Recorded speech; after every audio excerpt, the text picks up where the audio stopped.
আপোনালোকে এই পথটোৰ কাৰণে? সন্মানীয় অসমৰ মুখ্যমন্ত্ৰী হিমন্ত বিশ্ব শৰ্মাক অৱগত কৰা হয় যে এই বুল্লুট PWৰ পৰাই গড়পুৰ নলবাৰী হৈ যোৱা ৰাস্তাটো আটাইতকৈ বেয়া জৰাজীৰ্ণ অৱস্থাত পৰিৱেশ চলি আছে।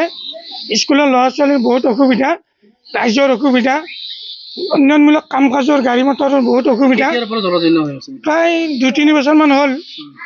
এতিয়া আমি পূৰ্বৰ বিধেয়িকা সুমন হৰিপ্ৰিয়া 10 বছৰৰ বিধেয়িকা হৈছিল, তেওঁ গুৰুত্বহীন কৰিছে।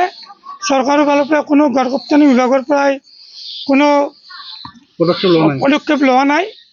আমি টানি অনুৰোধ কৰিছোঁ অসমৰ মাননীয় মুখ্যমন্ত্ৰী হিমন্ত বিশ্ব শৰ্মা ডাঙৰীয়াই এই ৰাস্তাৰ সম্পূৰ্ণভাৱে কামখিনি কৰি দিয়াৰ কাৰণে। নতুন বিধায়ক প্ৰকাশ দাসক কৈছোঁ, তেখেতেও সন্মানীয় বিধায়ক হাজো সমষ্টিৰ পৰাই জয়লাভ কৰিছে। তাৰ কাৰণে আমি আন্তৰিকতা শুভেচ্ছা জ্ঞাপন কৰিছোঁ। লগতে আমাৰ কোৱাৰপুৰ এই ৰাস্তাখিনি অতি সোনকালে কৰিলে আমি নথৈ আনন্দিত হ'ম। কোৱাৰপুৰ এই ৰাস্তাটো কেতিয়াৰ পৰা জৰাজীৰ্ণ হৈ আছে? আজিৰ পৰা 5 বছৰ হ'ল।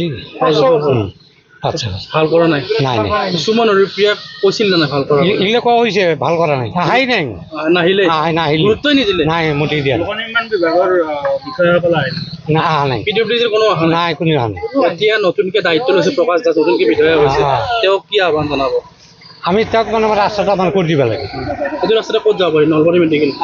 নলবাৰী মেডিকেল একদম নলবাৰী মেডিকেল?